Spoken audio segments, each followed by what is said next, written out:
¿Qué ves cuando un Honda Civic se detiene junto a ti en el semáforo?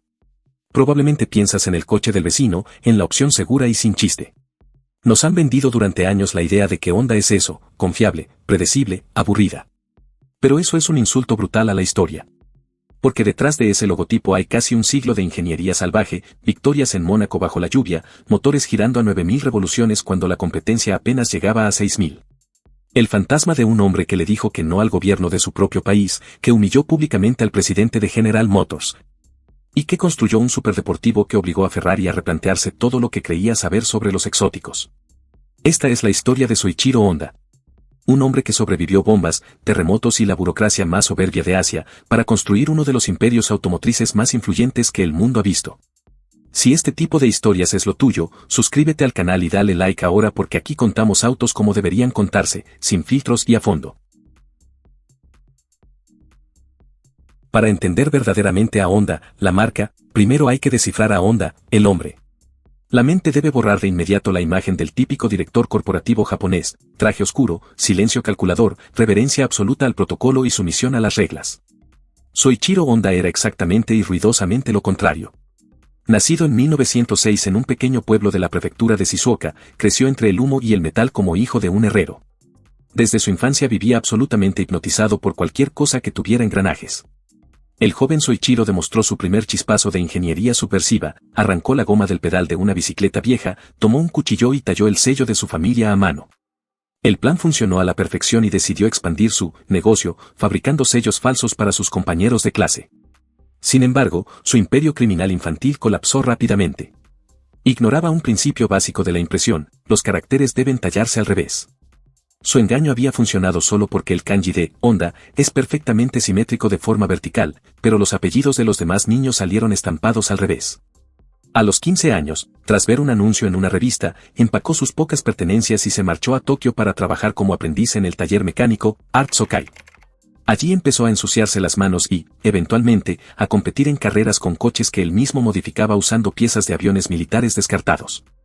Con el tiempo, independizado, fundó la empresa Tokai Seiki para fabricar anillos de pistón y fue directo a tocar la puerta del gigante Toyota. Los ingenieros de Toyota revisaron sus piezas, determinaron que el metal no tenía la silicona suficiente para soportar el calor, se rieron de su trabajo y las rechazaron sin piedad. Soichiro, en cambio, se tragó su orgullo, se inscribió en clases de metalurgia, analizó la química del fracaso, perfeccionó el diseño y regresó con un producto impecable. Toyota no tuvo más remedio que comprarle. Primera lección de la filosofía Honda: el fracaso jamás es una luz roja, es simplemente un manual de instrucciones sobre cómo no hacer las cosas. Pero el destino le tenía reservada una paliza mucho mayor. En 1944, los bombardeos de los aviones B-29 estadounidenses volvieron su fábrica cenizas.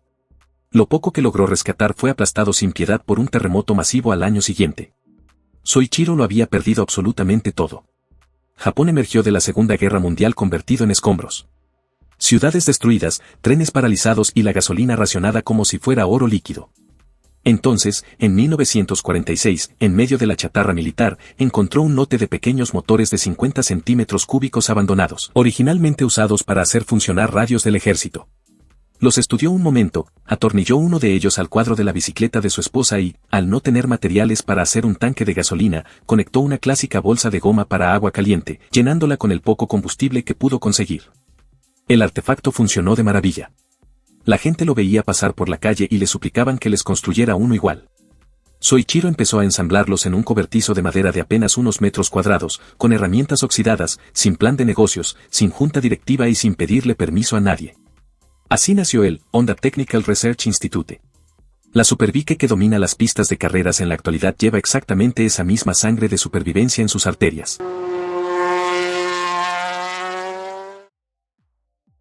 Para los años 50, Honda era ya un gigante de las motocicletas. La Honda Super Cab, lanzada en 1958, se convertiría con el tiempo en el vehículo de motor más vendido en la historia de la humanidad. Más de 100 millones de unidades. Ningún otro vehículo, ni el Volkswagen Escarabajo ni el Ford T, se le acerca en volumen total. Pero a Soichiro eso no le bastaba, quería automóviles, quería 4 ruedas, quería correr. Y aquí apareció su peor enemigo, no un competidor técnico, el gobierno de Japón. El todopoderoso Ministerio de Comercio Internacional e Industria, el MITI, tenía un plan para la economía japonesa de posguerra. Sus burócratas habían llegado a una conclusión muy clara: Japón no necesitaba más marcas de automóviles. Toyota y Nissan eran suficientes. Permitir más competidores solo fragmentaría recursos y debilitaría la competitividad global. El mensaje para Soichiro fue directo: quédese haciendo motocicletas, señor Honda, los automóviles no son su negocio. Soichiro era conocido en su propia fábrica como el señor Trueno. No era un apodo cariñoso, era una advertencia. Cuando algo fallaba o cuando alguien llegaba con excusas en lugar de soluciones, la reacción era espectacular y nada diplomática. Cuando escuchó al MITI, su respuesta fue breve y perfectamente coherente con su carácter: los ignoró. Desafiando abiertamente la voluntad del gobierno y rompiendo toda convención corporativa japonesa de la época, Honda lanzó en 1963 sus primeros vehículos de 4 ruedas.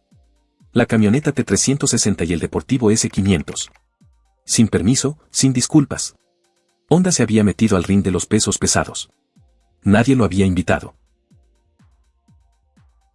Si hay una historia que define el espíritu de Soichiro Honda, es esta. A principios de los años 70, Estados Unidos aprobó la Ley de Aire Limpio.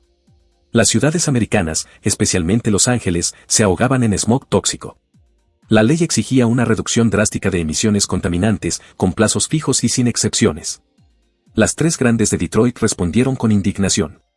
Richard Gerstenberg, presidente de General Motors, se presentó ante el Congreso de los Estados Unidos, con toda la autoridad del hombre que encabezaba la empresa más grande del país. Su declaración fue terminante: era físicamente imposible cumplir esa ley.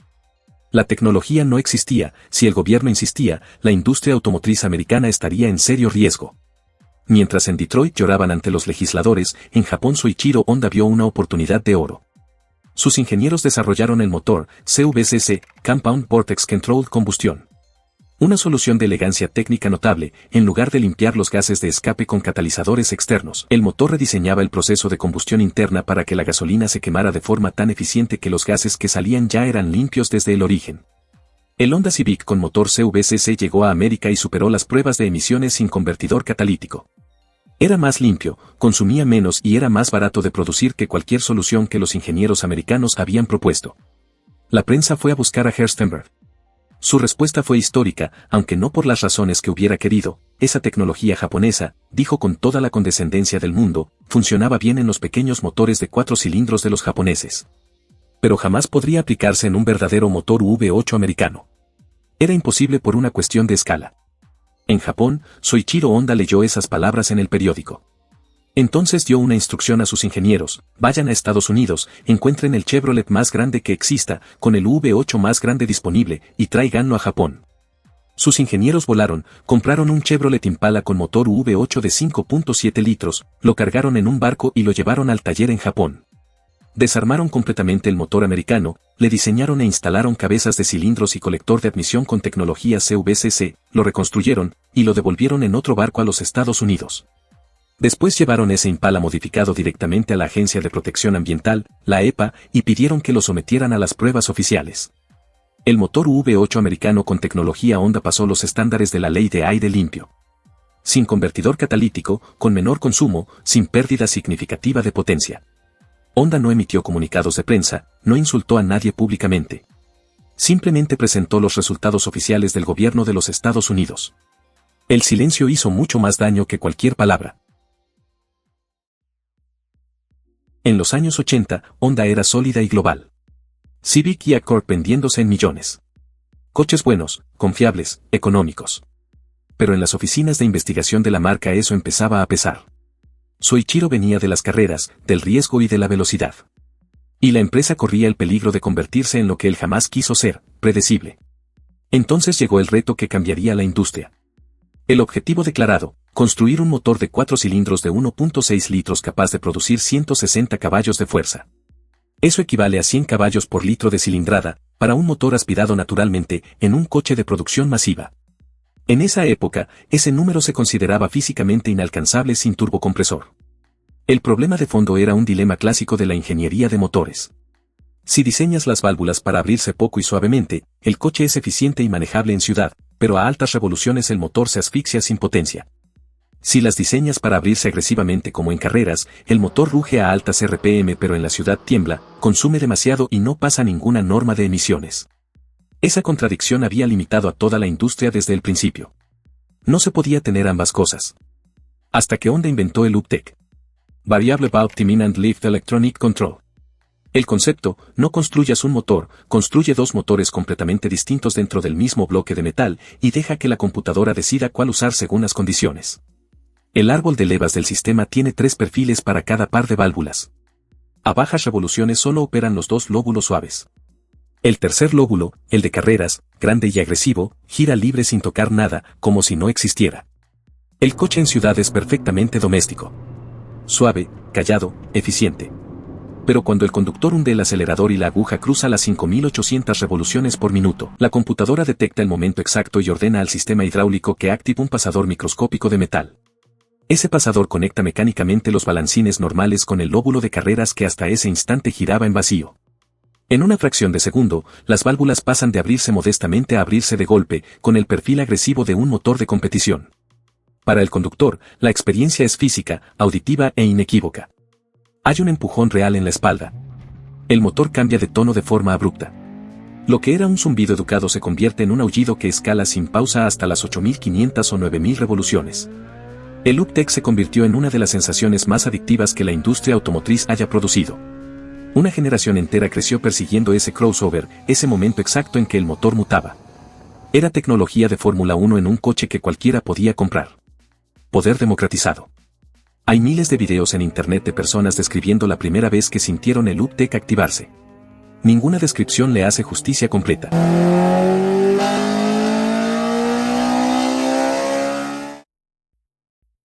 Si a finales de los años 80 tenías dinero para un superdeportivo y querías lo mejor, comprabas el Ferrari 348. Hermoso. Innegablemente hermoso. Pero también un coche complicado de vivir, dirección pesada, aire acondicionado caprichoso, pedales ligeramente desalineados, mantenimiento que podía dejarte sin vacaciones varios años.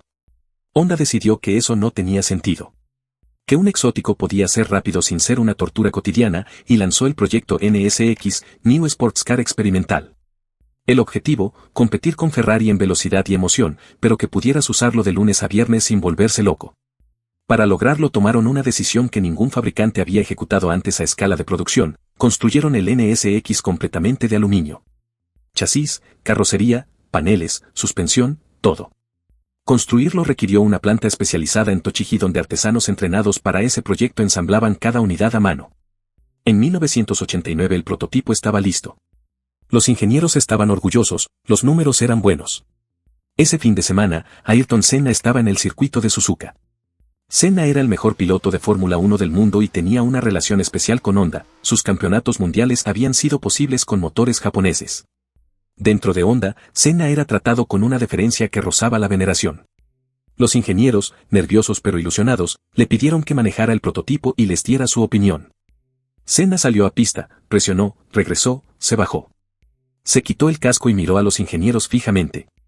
Les dijo, con la honestidad directa que lo caracterizaba, que el coche se sentía un poco frágil. Que a altas velocidades le faltaba rigidez estructural. Eso fue como una puñalada. Cuando Ayrton Senna decía algo sobre cómo se sentía un coche en movimiento, eso era diagnóstico definitivo.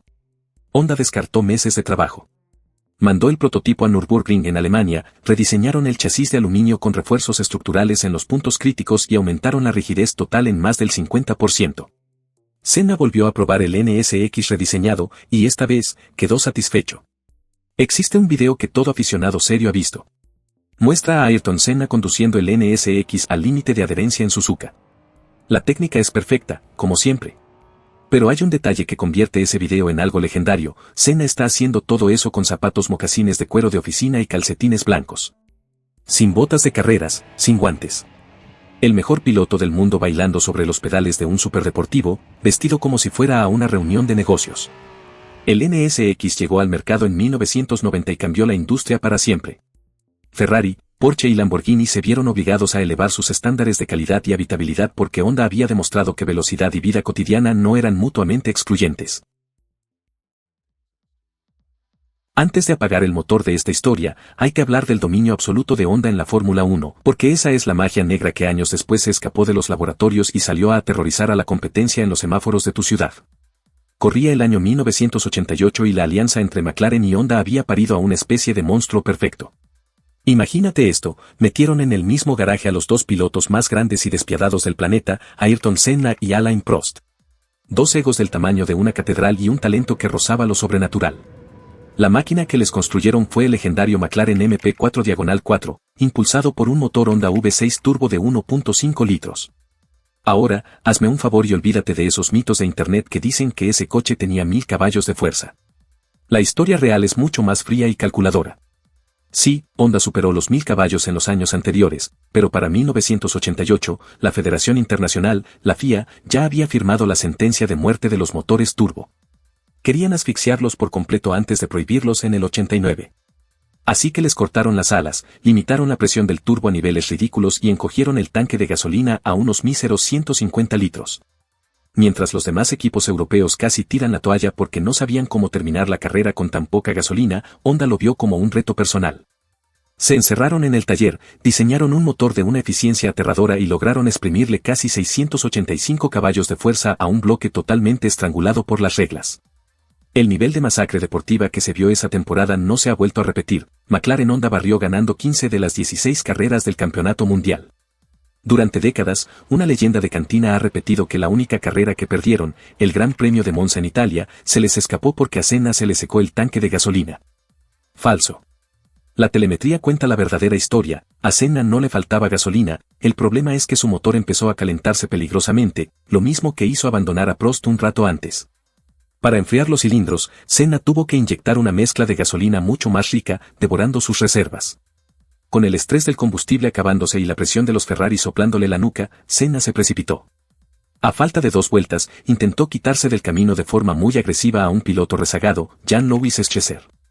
El francés entró en pánico, clavó los frenos, perdió el control y embistió la suspensión trasera del McLaren. Un choque brutal que le regaló a Ferrari la victoria en su propia casa. Pero lo verdaderamente demente de esta historia es que Honda no agarró esa tecnología alienígena de la F1 para esconderla en un museo. Decidió soltarla en la calle para que cualquier loco con licencia pudiera comprarla en una agencia. En 1999, para festejar sus primeros 50 años armando autos, sacaron al mercado el Honda S2000. Y el concepto es una locura, un convertible de 2 plazas, tracción trasera, impulsado por un motor de 2.0 litros sin un solo turbo que lo ayudara a inflar sus números y sin ningún tipo de asistencia electrónica que perdonara tus errores al volante. Era una máquina ruda, cruda y sin filtros. El motor escupía 240 caballos de fuerza. Pero para sentirlos de verdad en el pecho tenías que tener el valor y la sangre fría de pisar el acelerador y no soltarlo hasta llegar a la locura total de las 9000 revoluciones por minuto. Haz una pausa aquí y piénsalo, porque la física de esto no tiene sentido. A 9000 revoluciones, los pistones forjados del S2000 no subían y bajaban, literalmente se teletransportaban dentro del bloque a una velocidad inercial de 25.2 metros por segundo. Esa no es una estadística aburrida, significa que a finales de los 90, los pistones dentro del S2000 que tú podías usar para ir a comprar el pan viajaban exactamente a la misma velocidad o incluso más rápido que los de un motor V10 de la Fórmula 1 de esa misma época. Los ingenieros de Honda tuvieron que blindar las paredes de los cilindros con una aleación secreta de metal reforzado con fibra porque, a esa velocidad, la fricción brutal habría derretido un bloque normal en 5 minutos. Y de ese mismo árbol de demencia nacieron los autos con las insignias rojas, el terror de las calles en Europa y América, el Civic Type R EK9 y el Integra Type R DC2.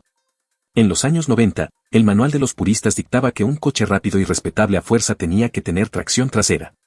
Según ellos, la tracción delantera era para los autos de las amas de casa y te iba a sacar volando de las curvas. Honda escuchó eso y se rió en sus caras. Agarraron los inocentes chasis de sus autos compactos, los metieron al quirófano, les arrancaron todo el aislamiento de las puertas para quitarles peso inútil, soldaron la estructura a mano para hacerla rígida como una roca, les metieron suspensiones de doble horquilla dignas de una pista, les clavaron asientos rojos recaro y soltaron a los perros. Construyeron máquinas ligeras de tracción delantera que, en curvas de montaña y circuitos ratoneros, humillaban, escupían y dejaban en ridículo los tiempos de autos deportivos europeos y V8 americanos que costaban 3 veces más. Para rematar el insulto a la competencia, la caja de cambios manual que Honda diseñó en esa década es, hasta el día de hoy, venerada como un culto. Pilotos expertos y críticos de todo el mundo coinciden en que es la experiencia más perfecta en la historia de los autos de producción masiva. Olvídate de los cambios gomosos, aquí los recorridos son extremadamente cortos, con una precisión quirúrgica y un clic metálico al empujar cada marcha que se siente exactamente igual a cargar el cerrojo de un rifle de francotirador. Una reverenda obra maestra mecánica, analógica y pura, en un mundo que ya se estaba pudriendo en plástico.